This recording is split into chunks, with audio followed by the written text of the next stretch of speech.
بسم اللہ الرحمن الرحیم۔ السلام علیکم ناظرین، آج کی اس ویڈیو میں ہم جو گندم کی گوب کی حالت ہے اس پر یوریا کے استعمال کے حوالے سے بات کرنے لگتے ہیں، کیونکہ اکثر وہ کاشتکاروں کے سوال آ رہے ہوتے ہیں کہ گوب کی حالت پر ہم یوریا کا استعمال کر سکتے ہیں یا نہیں کر سکتے، تو یہ ان کی وجہ سے مجھے وہ ویڈیو بنانی پڑی۔ تو اکثر تو آج کل دیکھیں کہ یوریا کا ایشو آ رہا ہے، وہ مل ہی نہیں رہا۔ تو دوسرا جو زرعی ماہرین ہیں ان کی رائے ہوتی ہے کہ آپ نا جو نائٹروجنی کھادیں ہیں ان کا استعمال جو ارلی جو 50-60 دن ہیں ان میں آپ مکمل کر لیں۔ تو ان چند باتوں پر ذکر کریں گے۔ اگر آپ نے ابھی تک ہماری ویڈیو کو سبسکرائب نہیں کیا تو وہ سبسکرائب کر لیں، گھنٹے کے نشان کو پریس کر لیں تاکہ آنے والی نیو ویڈیو وہ آپ تک آسانی سے پہنچ سکے۔ تو یہ کچھ کاشتکاروں کے لیے مسئلہ آتا ہے جو ریتلے رقبے ہوتے ہیں، وہاں جو اکثر دیکھنے میں آتا ہے کہ وہ جو گندم کی فصل ہے وہاں 5-6 پانی لگنے کے بعد نا وہ تیار ہوتی ہے، تو وہ سمجھتے ہیں کہ شاید ہم نے جو پہلے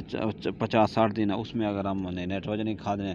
استعمال مکمل کر لیں تو پھر آگے والے دنوں میں وہ اس کی وہ ضروریات ہیں وہ کیسے پورے ہوں گے، کیونکہ تو یہ پریشان ہونے والی بات نہیں ہے، کیونکہ یہ جنرل ریکمنڈیشن ہوتی ہیں کہ آپ ایسا کر دیں ایسا کر دیں۔ اب آپ نے خود نے اپنے نوعیت کو چیک کرنا ہے کہ جو ہماری وہ زمین کی کنڈیشن کیا ہے، جو فصل کی نوعیت ہے وہ کیا ہے۔ تو اس کے علاوہ آپ نے وہ جو زمین کی زرخیزی ہے اس کو دیکھنا ہے، اور دوسرا جو وہ آپ دیکھیں گے کہ اس ورائٹی کون سی ہے۔ تو ان تمام چیزوں کو مد نظر رکھتے ہوئے آپ نے یہ استعمال کرنا ہے۔ تو اس کے علاوہ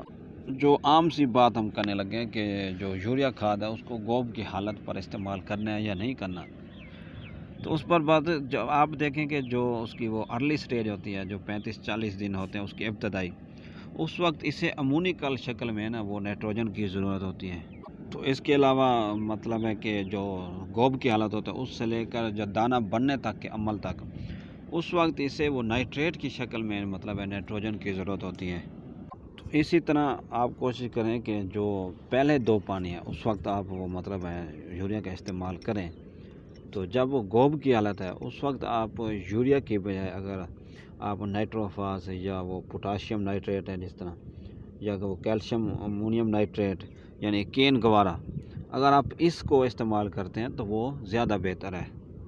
کیونکہ کوشش کریں ایسی کھاد استعمال کریں جس میں نائٹریٹ ہو اور پوٹاشیم، تو وہ جیسے سونے پہ سہاگا وہ والا رول ادا کرتی ہے۔ اگر آپ اس سٹیج پر یوریا استعمال کرتے ہیں تو اس کا اتنا فائدہ نہیں ہونا جتنا اس سے اس کا نقصان ہوگا۔